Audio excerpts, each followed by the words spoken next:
ঠিকনা সলনি হ'ব পাৰে নিলম্বিত অচি ভাৰ্গৱ বৰবৰাৰ শীঘ্ৰেই হ'ব পাৰে গ্ৰেফতাৰ ভাৰ্গৱ বৰবৰাৰ বিৰুদ্ধে ৰাজ্যজুৰি ক্ষোভৰ দাবানল একাংশই কৈছে বৰ্খাস্ত কৰক আন একাংশই কৈছে শীঘ্ৰেই গ্ৰেফতাৰ কৰক কিন্তু প্ৰশ্ন উত্থাপন হৈছে জ্ঞানদীপ হাজৰিকাই ন্যায় কেতিয়া পাব ইতিমধ্যে পাণবজাৰ থানাত ৩২৫/২৪ নম্বৰত গোচৰ ৰুজু কৰা হৈছে ভাৰ্গৱ বৰবৰাৰ বিৰুদ্ধে মুখ্যমন্ত্ৰীৰ পৰা সাধাৰণ জনতালৈ ঘটনাৰ বিৰুদ্ধে ৰাজ্যজুৰি সকলোৱে কৰিছে প্ৰতিক্ৰিয়া ভাৰ্গৱ বৰবৰাৰ বিৰুদ্ধে ঠায়ে ঠায়ে দাখিল কৰা হৈছে এজাহাৰ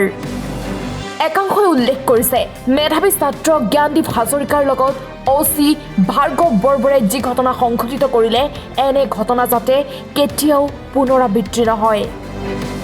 একাংশই আকৌ প্ৰশ্ন কৰিছে মুখ্যমন্ত্ৰী কোৱাৰ দৰে এৰেষ্ট হ'বনে অচি ভাৰ্গৱ বৰবৰা নিলম্বিত অচি ভাৰ্গৱ বৰবৰাৰ ক্ষেত্ৰত হেমাহি কৰিছে নেকি আৰক্ষীৰ হেমাহি এটা ইয়াত পৰিলক্ষিত হৈছে আৰক্ষী ক্ষমতাৰ অপপ্ৰয়োগ কৰিছে নেকি আৰক্ষীৰ নিজৰ ক্ষমতাৰ অপপ্ৰয়োগৰ ই এটা জ্বলন্ত উদাহৰণ তদন্তৰ নামত আৰক্ষীয়ে সাধাৰণ জনতাক হাৰাশাস্তি কৰে নেকি আৰক্ষীয়ে তদন্তৰ নামত মানুহক হাৰাশাস্তি কৰাৰ ঘটনাই হওক আনফালে আকৌ নিলম্বিত অচি ভাৰ্গৱ বৰবৰাই ৰাজহুৱাভাৱে ক্ষমা খোজাৰ দাবী উত্থাপন কৰিছে কটনৰ ছাত্ৰ সমাজে এই ঘটনাৰ বিৰুদ্ধে কঠোৰ হৈছে মুখ্যমন্ত্ৰী ডক্টৰ হিমন্ত বিশ্ব শৰ্মা আৰক্ষীয়ে ৰাজপথত সাধাৰণ নাগৰিকৰ ওপৰত অপ্ৰয়োজনীয় শক্তি প্ৰয়োগ কৰা উচিত নহয় আৰক্ষীৰ অনিয়ন্ত্ৰিত ক্ষমতাৰ সেই দিন অতীত হ'ল সাধাৰণ লোকৰ ওপৰত কৰা অপব্যৱহাৰ হিংসা জনতাই আৰু সহ্য নকৰে আৰক্ষী সংস্কাৰমুখী হ'ব লাগিব জনতাৰ ওপৰত আৰক্ষীৰ বৰ্বৰতা কোনোপধ্যে মানি লোৱা নহ'ব সামাজিক মাধ্যমযোগে এই ঘোষণা মুখ্যমন্ত্ৰী ডক্টৰ হিমন্ত বিশ্ব শৰ্মাৰ আনফালে আকৌ এই সমগ্ৰ ঘটনা সন্দৰ্ভত প্ৰতিক্ৰিয়া প্ৰকাশ কৰিছে জ্যেষ্ঠ অধিবক্তা শান্তনু বৰঠাকুৰে ভাৰপ্ৰাপ্ত বিষয়াই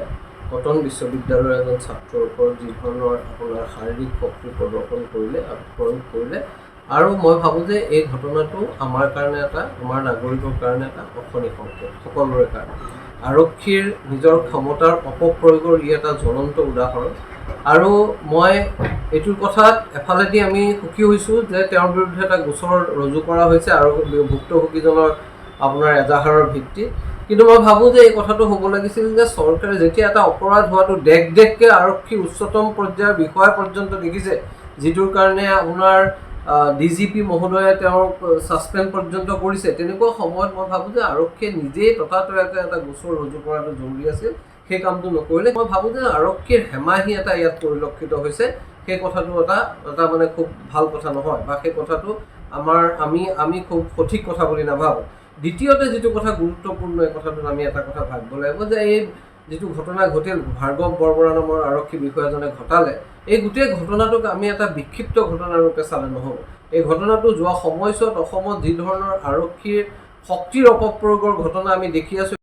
জৰিয়তে হওক বা বিভিন্ন সময়ত আপোনাৰ মানুহক আপোনাৰ আৰক্ষীয়ে তদন্তৰ নামত মানুহক হাৰাশাস্তি কৰাৰ ঘটনাই হওক এই ঘটনাবিলাক খুব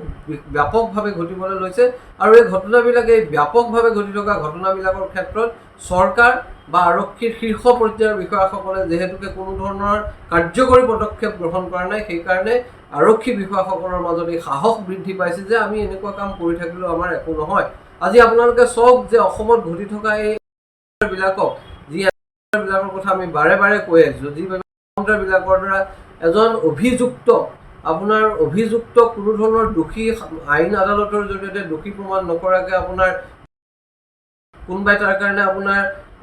মৃত্যুবৰণ কৰিব লগা হৈছে শিৱসাগৰত এনেকুৱা ঘটনাও ঘটিছে তেওঁলোকৰ মাজত এনেকুৱা ধৰণৰ এটা মানে আপোনাৰ নিজক সুৰক্ষিত বুলি ভাবিব লৈছে আৰক্ষী বিষয়াসকলে সেইকাৰণে য'তে ত'তে এনেকুৱা ধৰণৰ ঘটনা ঘটিব লৈছে অৰ্থাৎ এই ঘটনাবোৰ আপোনালোকে যদি চাই যে দেখিব যে এইটো এটাকৈ ঘটি থকা এটা ধাৰাবাহিক ঘটনা খালি ঘটনাটো হ'ল যে এই ক্ষেত্ৰত অসমৰ মানুহে ছ'চিয়েল মিডিয়াৰ জৰিয়তে এটা প্ৰতিৰোধ প্ৰতিবাদ প্ৰতিক্ৰিয়া প্ৰকাশ কৰিলে যিটো আচল কথাটো হ'ব যে তেওঁ যথোপযুক্ত শাস্তি পাবনে নাপায় সেইটোৰ ওপৰত মই ভাবোঁ যে আমি চকু ৰাখিব লাগিব সেইটো জৰুৰী কাৰণ আৰক্ষীৰ ক্ষমতাৰ অপপ্ৰয়োগে প্ৰত্যক্ষভাৱে নাগৰিকৰ অধিকাৰ কাঢ়ি লয়, নাগৰিকৰ মৌলিক অধিকাৰ কাঢ়ি লয়। গতিকে সেই কথাটো মই ভাবোঁ যে সেইফালৰ পৰা এই ভাৰ্গৱ বৰবৰা নামৰ আৰক্ষী বিষয়াজনে কৰা ঘটনাটো অত্যন্ত গৰিহণাযোগ্য আৰু তেওঁ শাস্তি পাবৰ কাৰণে ব্যৱস্থা লোৱাটো জৰুৰী। Bureau report, time 8।